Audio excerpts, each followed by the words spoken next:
নমস্কার বন্ধুরা। রামায়ণের কথা বলতে গেলেই আমাদের চোখের সামনে ভেসে ওঠে ভগবান শ্রী রামচন্দ্র এবং লঙ্কেশ্বর রাবণের সেই ভয়ঙ্কর মহাযুদ্ধের দৃশ্য। আমরা অনেকেই ভাবি, রাবণ বধের পর সীতাকে উদ্ধার করে রামচন্দ্র যখন অযোধ্যায় ফিরে এলেন, তারপর বুঝি সব দুঃখের অবসান হলো এবং রামায়ণ শেষ হলো। কিন্তু আসল সত্যিটা হলো, রামায়ণের সবচেয়ে আবেগঘন, বেদনাময় এবং রোমাঞ্চকর অধ্যায়ের শুরু কিন্তু এর পরেই। আপনারা যারা আমাদের প্রেরণার গল্পকথা পরিবারের সাথে নিয়মিত যুক্ত আছেন, তারা খুব ভালো করেই জানেন যে আমরা সব সময় চেষ্টা করি পুরাণের পাতায় লুকিয়ে থাকা এই ধরনের গভীর এবং শিক্ষণীয় কাহিনীগুলো খুব সহজ ও সাবলীল ভাষায় আপনাদের সামনে তুলে ধরতে। আজও তার কোনো ব্যতিক্রম হবে না। আজ আমরা আপনাদের শোনাব এক অদ্ভুত বীরত্বের কাহিনী, যেখানে নিজের পিতাকে না জেনেই দুই ছোট্ট বালক আটকে দিয়েছিল অযোধ্যার বিশাল সৈন্যবাহিনীকে। আজ আমরা জানব মাতা সীতার বনবাস, লবকুশের জন্ম এবং স্বয়ং ভগবান রামের সাথে তাদের সেই ঐতিহাসিক যুদ্ধের সম্পূর্ণ কাহিনী। অযোধ্যার সিংহাসনে বসার পর রামচন্দ্র অত্যন্ত ন্যায়নিষ্ঠার সাথে প্রজা পালন করতে শুরু করলেন। তার রাজত্বে সবাই সুখী ছিল, যাকে আমরা আজও রামরাজ্য বলে থাকি। কিন্তু রাজধর্ম পালন করা যে কতটা কঠিন তা রামচন্দ্র খুব তাড়াতাড়ি বুঝতে পারলেন। একদিন তার গুপ্তচররা তাকে খবর দিল যে অযোধ্যার এক সাধারণ ধোপা সীতার চরিত্র নিয়ে নানা রকম কটু কথা বলছে। সে বলছে যে রাবণের প্রাসাদে এতদিন বন্দী থাকার পর সীতাকে পুনরায় গ্রহণ করে রামচন্দ্র সমাজের জন্য এক খুব খারাপ দৃষ্টান্ত স্থাপন করেছেন। একজন সাধারণ প্রজার মুখে এই কথা শুনে রামচন্দ্র ভেতরে ভেতরে একেবারে ভেঙে পড়লেন। তিনি জানতেন যে তার স্ত্রী সীতা সম্পূর্ণ পবিত্র এবং অগ্নি পরীক্ষায় তা প্রমাণিতও হয়েছে। কিন্তু একজন আদর্শ রাজা হিসাবে প্রজাদের মনে কোনো সন্দেহ বা ক্ষোভ জমতে দেওয়া তার পক্ষে সম্ভব ছিল না। রাজধর্মের কাছে নিজের ব্যক্তিগত প্রেম এবং বিশ্বাসকে বলিদান দিতে হলো তাকে। বুক ভরা কষ্ট নিয়ে রামচন্দ্র তার ভাই লক্ষ্মণকে নির্দেশ দিলেন সীতাকে গভীর বনে নির্বাসন দিয়ে আসার জন্য। সীতা তখন অন্তঃসত্ত্বা ছিলেন। গর্ভবতী অবস্থায় এই চরম অপমান এবং নির্বাসনের কথা শুনে সীতা বাকরুদ্ধ হয়ে গেলেন, কিন্তু তিনি রামের আদেশের কোনো প্রতিবাদ করলেন না। অশ্রু সজল চোখে লক্ষ্মণ সীতাকে তমসা নদীর তীরে এক গভীর এবং নির্জন জঙ্গলে ছেড়ে দিয়ে এলেন। অন্ধকার জঙ্গলে একা অসহায় সীতা যখন কান্নায় ভেঙে পড়েছেন, ঠিক সেই সময় সেখানে উপস্থিত হলেন মহর্ষি বাল্মীকি। সীতার এই করুণ অবস্থা দেখে মুনির হৃদয় কেঁদে উঠল। তিনি সীতাকে নিজের কন্যার মতো পরম স্নেহে নিজের আশ্রমে নিয়ে গেলেন। মহর্ষি বাল্মীকির সেই শান্ত স্নিগ্ধ তপবনে সীতা এক সাধারণ তপস্বিনীর মতো জীবন কাটাতে শুরু করলেন। সেখানেই নির্দিষ্ট সময় পর সীতা দুটি ফুটফুটে যমজ পুত্র সন্তানের জন্ম দিলেন। বাল্মীকি মুনি অত্যন্ত আনন্দের সাথে সেই দুই নবজাতকের জাতকর্ম সম্পন্ন করলেন এবং তাদের নাম রাখলেন লব ও কুশ। এই লব এবং কুশ দেখতে অবিকল তাদের পিতা রামচন্দ্রের মতোই সুন্দর এবং তেজস্বী হয়েছিল। তপবনের পবিত্র পরিবেশে মুনি ঋষিদের সান্নিধ্যে লব এবং কুশ ধীরে ধীরে বড় হতে লাগল। মহর্ষি বাল্মীকি নিজে তাদের সমস্ত রকম শিক্ষাদানের দায়িত্ব কাঁধে তুলে নিলেন। তিনি তাদের যেমন বেদ, উপনিষদ এবং নানা শাস্ত্রের জ্ঞান দিলেন, তেমনি তাদের শেখালেন ধনুর্বিদ্যা এবং বিভিন্ন দিব্য অস্ত্রের ব্যবহার। খুব অল্প বয়সেই লব এবং কুশ অসামান্য যোদ্ধা হয়ে উঠল। শুধু তাই নয়, মহর্ষি বাল্মীকি নিজে যে রামায়ণ রচনা করেছিলেন তা তিনি সুর করে গাইতে শেখালেন এই দুই ভাইকে। কিন্তু আশ্চর্যের বিষয় হল, লব এবং কুশ জানত না যে তারা স্বয়ং অযোধ্যার রাজা শ্রী রামচন্দ্রেরই সন্তান। সীতা বা বাল্মীকি মুনি কেউই তাদের আসল পরিচয়ের কথা তাদের কাছে প্রকাশ করেননি। তারা কেবল জানত যে তারা এক বনবাসী তাপসীর পুত্র। অন্যদিকে অযোধ্যায় রামচন্দ্র সীতাকে ছাড়া এক চরম একাকী এবং বেদনাময় জীবন কাটাচ্ছিলেন।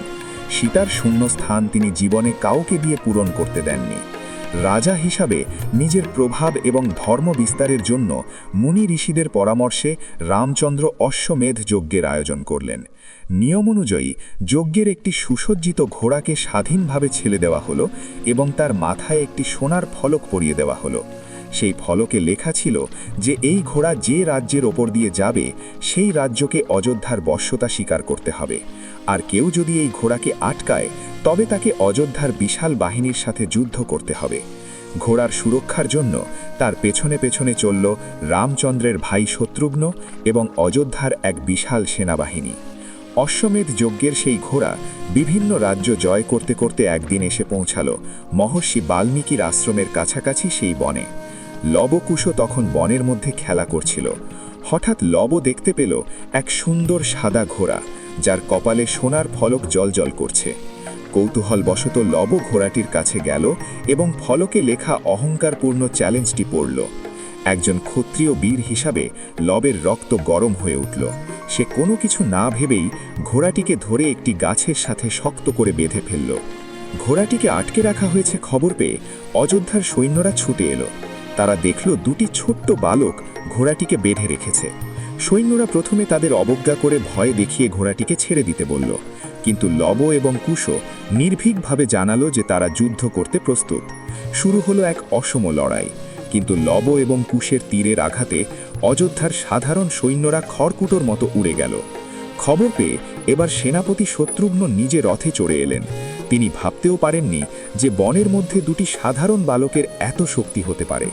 শত্রুঘ্ন অনেক চেষ্টা করলেন তাদের বোঝানোর, কিন্তু লবকুশ তাদের নিশ্চিচে অটল।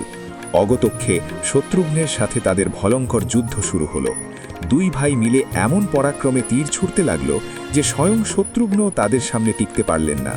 লবকুশের দিব্য অস্ত্রের আঘাতে শত্রুঘ্ন রথ থেকে অজ্ঞান হয়ে মাটিতে লুটিয়ে পড়লেন। অযোধ্যার সৈন্যবাহিনী ছত্রভঙ্গ হয়ে পড়ল। এই খবর যখন অযোধ্যায় পৌঁছালো তখন রামচন্দ্র অত্যন্ত অবাক হলেন। এবার তিনি লক্ষণকে পাঠালেন বিশাল এক সেনাদল নিয়ে। লক্ষণ এসে দেখলেন যে তার ভাই শত্রুঘ্ন ধুলোয় লুটিয়ে আছেন এবং সামনে দাঁড়িয়ে আছে অবিকল রামচন্দ্রের মতো দেখতে দুটি বালক। লক্ষণ তাদের দিকে তাকিয়ে এক অদ্ভুত মায়া অনুভব করলেন, কিন্তু রাজধর্ম পালনের জন্য তাকে অস্ত্র ধারণ করতে হল। লক্ষণের সাথে লবকুশের যুদ্ধ ছিল আরও বেশি ভয়ঙ্কর।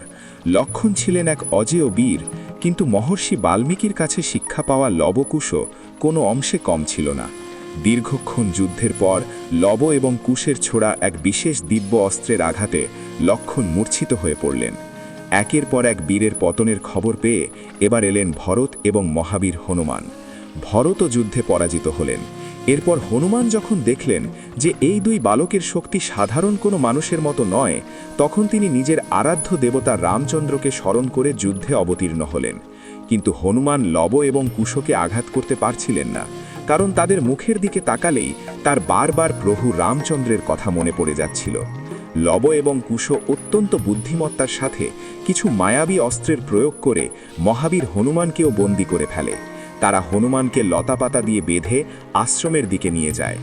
হনুমান অবশ্য স্বেচ্ছায় বন্দী হয়েছিলেন, কারণ তিনি বুঝতে পেরেছিলেন যে এই বালকেরা কোনো সাধারণ মুনিকুমার নয়, এদের মধ্যে ঐশ্বরিক তেজ রয়েছে। একের পর এক ভাই এবং মহাবীর হনুমানের পরাজয়ের খবর পেয়ে ভগবান শ্রী রামচন্দ্র আর স্থির থাকতে পারলেন না। তিনি নিজে ধনুক হাতে রথে চড়ে যুদ্ধক্ষেত্রে এসে উপস্থিত হলেন।